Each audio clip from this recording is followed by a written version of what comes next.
Welcome to civil वाला daily current affairs. आज है 8 जुलाई और डिस्कशन स्टार्ट करने से पहले ये जो डिज़ीज़ है, जो डिसऑर्डर है न्यूज़ में है, उसके बारे में समझ लेते हैं।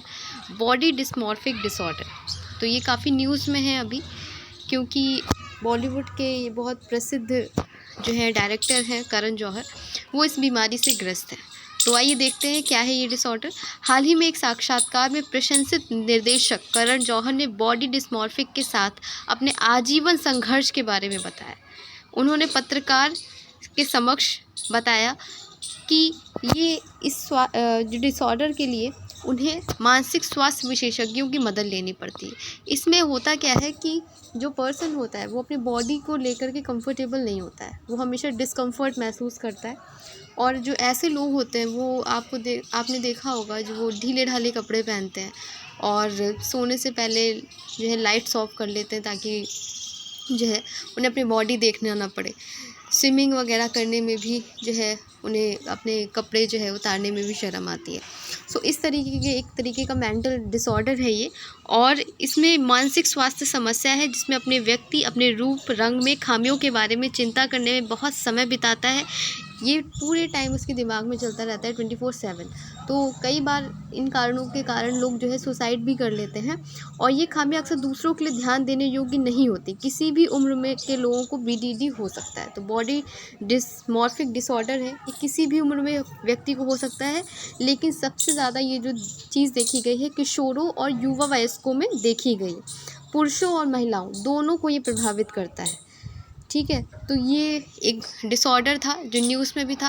देखिए, ये पर्सन्स जिनको ये होती हैं दिक्कतें, वो हमारे लिए इम्पॉर्टेंट बिल्कुल भी नहीं है। स्टेटमेंट में कहीं आपको उनका नाम भी नहीं दिखेगा, बट हाँ, ये जो डिसऑर्डर्स होते हैं, ये जो बीमारियां होती हैं जो न्यूज़ में है, जैसे कि मैंने अनुष्का शेट्टी वाला भी जो लाफिंग डिसऑर्डर था, ये हो सकता है आपसे एग्ज़ाम में पूछ लिया जाए। और यूपीएससी स्पेशली इस तरीके की चीज़ें जो करंट में होती हैं, कोई बीमारी है या वो आपसे वो पूछ लेती है। ठीक है, तो ताकि वो ये देखना चाहते हैं ना कि आप पर्सन कितना अवेयर है। अब शुरू करते हैं आज का डिस्कशन। जैसे कि आज है 8 जुलाई और सबसे पहले आज का कोड देख लेते हैं। The important thing is to never stop questioning. See, अगर लोगों ने क्वेश्चन ही ना किया होता तो इतने सारे जो भी जो है इन्वेंशंस हुए वो होते ही ना। कोई भी हो, जैसा भी आपके दिमाग में क्वेश्चन आ रहा है, ज़्यादा से ज़्यादा क्या होगा, कोई आपके ऊपर हंस लेगा ना। लेकिन मान लीजिए कि अगर आपने क्वेश्चन किया और उसका आंसर मिल गया, you feel satisfied that time ना। तो इसलिए ज़रूरी है आपको क्वेश्चन करना। और ये एल्बर्ट आइंस्टाइन का जो है ये कोट है, और क्वेश्चन ज़रूर करना चाहिए। क्वेश्चन करने में ये कभी मत सोचिए कि लोग क्या सोचेंगे, कोई कुछ नहीं सोचता है, आपको आंसर मिल जाएगा। और क्वेश्चन करते रहने से ही जो है आपका बौद्धिक विकास भी होता है।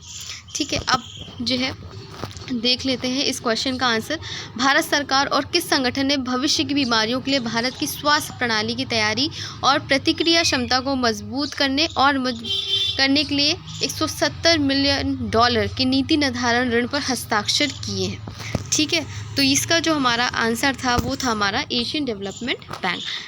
आप लोग जो लोग कमेंट करते हैं उनमें से कुछ लोग हैं जो सिर्फ लिख देते हैं ऑप्शंस, है ना। तो आप ऑप्शन मत लिखा करिए, क्योंकि आप आंसर लिखा करिए। ठीक है, जैसे इसका आंसर है एशियन डेवलपमेंट बैंक, तो आप फुल लिख दिया करिए, एडीबी लिख दिया करिए। ऑप्शन बी ये सही तरीका नहीं है आंसर करने का, तो आप ऐसा किया करिए। और मैंने एसईओ के बारे में भी पूछा था, तो किसी ने आंसर नहीं किया उसका।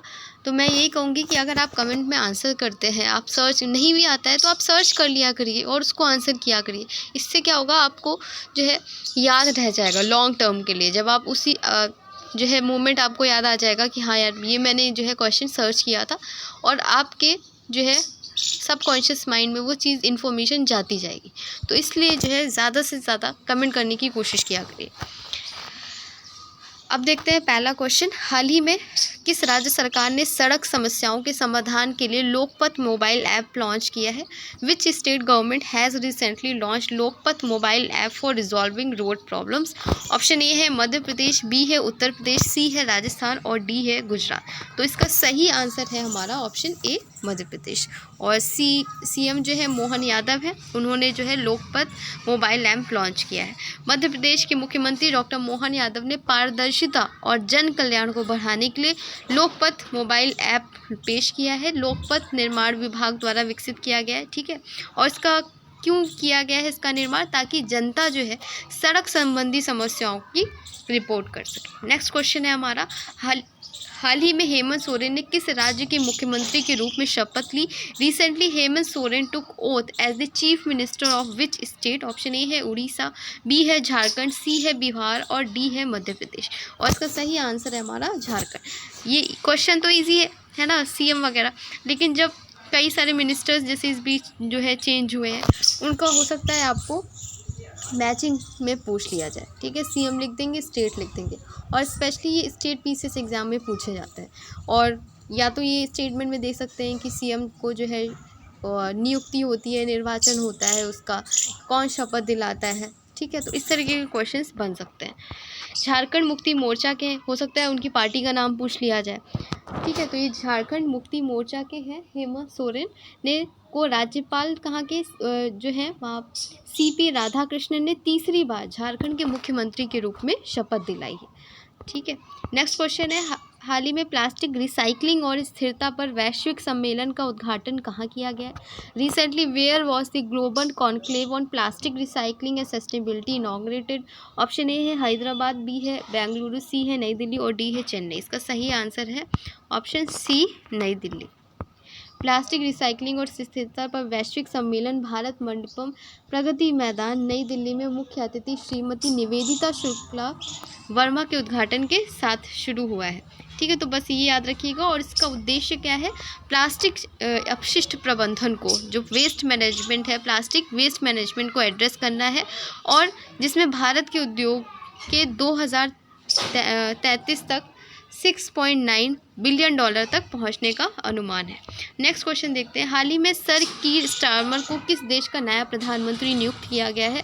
Recently Sir Keir Starmer has been appointed as the new prime minister of which country?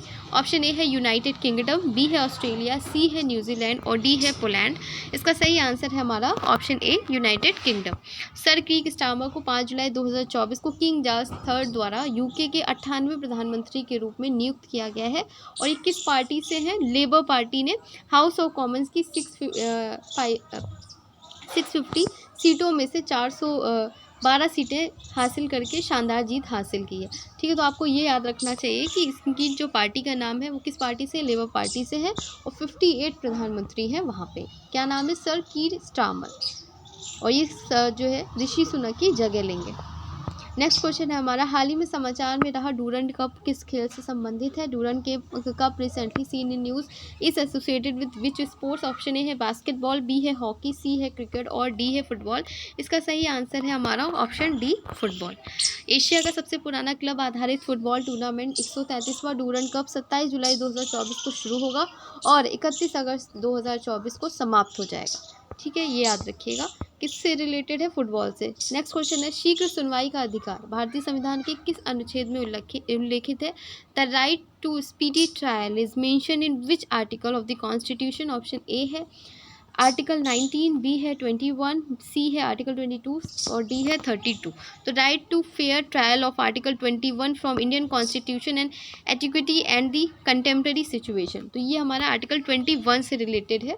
ठीक है, भारत के सर्वोच्च न्यायालय ने अनुच्छेद 21 के तहत शीघ्र सुनवाई के संवैधानिक अधिकार पर भी जोर दिया है और जाली मुद्रा मामले में देरी के लिए राष्ट्रीय जांच एजेंसी को फटकार भी लगाई है। तो ये अभी न्यूज़ में है, तो ये याद रखिएगा।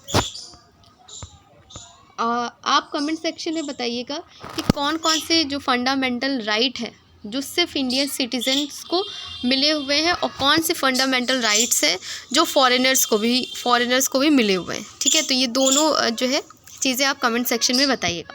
संपूर्णता अभियान किसकी एक पहल है? Sampoornata Abhiyan is an initiative of the, option A है Reserve Bank of India, B है Securities and Exchange Board of India, C है नीति आयोग और डी है नेशनल टेस्टिंग एजेंसी। और इसका सही आंसर है नीति आयोग। और मैंने पहले भी बताया है कि अगर नीति आयोग से रिलेटेड कोई भी क्वेश्चन है वो हमारे लिए इंपॉर्टेंट हो जाता है, तो इसको थोड़ा सा ध्यान से देखा करिए। नीति आयोग ने संपूर्णता अभियान शुरू किया है जो एक राष्ट्रव्यापी अभियान है जिसका उद्देश्य 12 प्रमुख सामाजिक क्षेत्र संकेतकों में 100% संतृप्ति प्राप्त करना है। ठीक है, तो ये नीति आयोग का है, याद रखिएगा।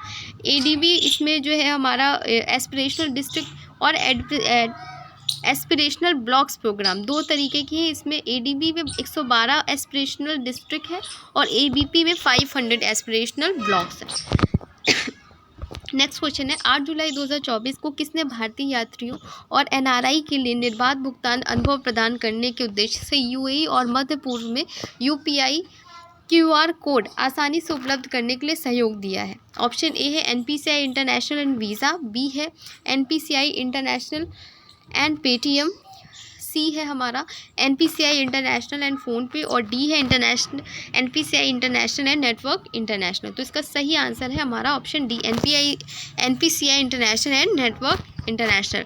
तो इंटरनेशनल यूएई में यूपीआई की स्वीकार्यता को बढ़ाने के लिए नेटवर्क इंटरनेशनल के साथ साझेदारी की है और अब संयुक्त अरब अमीरात भी में भारतीय यात्री और एनआरआई पॉइंट ऑफ सेल मशीनों के माध्यम से क्यूआर कोड के जरिए यूनिफाइड पेमेंट इंटरफेस भुगतान करेगा। नेक्स्ट क्वेश्चन है हमारा निम्नलिखित में से किसने व्यापारी भागीदारों के लिए एक विशेष स्वास्थ्य और आय सुरक्षा योजना हेल्थ साथी शुरू की है? Which of the following has launched the Health Sathi plan, an exclusive health and income protection plan for its merchant partners? Option A है पेटीएम, बी है फ़ोनपे, सी है LIC और डी है ICICI बैंक। तो इसका सही आंसर है हमारा ऑप्शन ए पेटीएम। पेटीएम ने अपने मर्चेंट पार्टनर्स के लिए हेल्थ साथी योजना की शुरुआत की है और ठीक है, तो ये याद रखिएगा। नेक्स्ट क्वेश्चन है हमारा और आज का लास्ट क्वेश्चन भी है प्रेस सूचना ब्यूरो पीआईबी के महानिदेशक के रूप में किसे नियुक्त किया गया है? ऑप्शन ए है गौरव बनर्जी, बी है जेठा आहिर, सी है धीरेन्द्र ओझा और डी है ऋषभ गांधी। तो इसका सही आंसर जो है हमारा ऑप्शन सी है धीरेन्द्र ओझा। तो सारी अपॉइंटमेंट्स तो नहीं इम्पॉर्टेंट होती है, लेकिन जैसे पीआईबी है प्रेस इन्फॉर्मेशन ब्यूरो, तो इस तरीके की जो इम्पॉर्टेंट जो नियुक्तियां होती हैं वो हमारे लिए इम्पॉर्टेंट रहती हैं ज़्यादा। धीरेन्द्र ओझा को पीआईबी का महानिदेशक नियुक्त किया गया है और अभी जो रिसेंट जो अपॉइंटमेंट हुई हैं वो देख लीजिए, जैसे कि president of medical assessment and rating board के हैं doctor Sanjay Bihari, Maharashtra first women chief secretary जो है वो सुजाता सौनिक हैं और चेयरमैन ऑफ सीबीडीटी हैं Ravi Agarwal, director of department of consumer affairs है मृणाल कुमार दास। तो ये जो न्यू अपॉइंटमेंट्स हैं इन्हें भी आप ध्यान से पढ़िएगा। आज का टेस्ट क्वेश्चन है शीघ्र सुनवाई का अधिकार भारतीय संविधान के किस अनुच्छेद में उल्लिखित है? तो एक तो ये आंसर आपको करना है, दूसरा मैंने बताया कि कौन से फंडामेंटल राइट्स हैं जो सिर्फ जो है इंडियन सिटीजन्स के लिए है और कौन से जो है फॉरेनर्स को भी मिले हुए हैं। तो इस दोनों का आंसर आपको कमेंट सेक्शन में करना है। कल मिलते हैं एक नए डिस्कशन के साथ में, तब तक अपना ख्याल रखिए और पढ़ते रहिए। और यहाँ से अगर आपको हेल्प मिलती है इन वीडियोस से तो इसको लाइक सब्सक्राइब ज़रूर करिएगा और कोई भी आपका ऐसा पर्सन है जो आपके जहाँ से आप पढ़ते हैं ग्रुप्स हैं वहाँ पे आप इसे शेयर कर सकते हैं। धन्यवाद।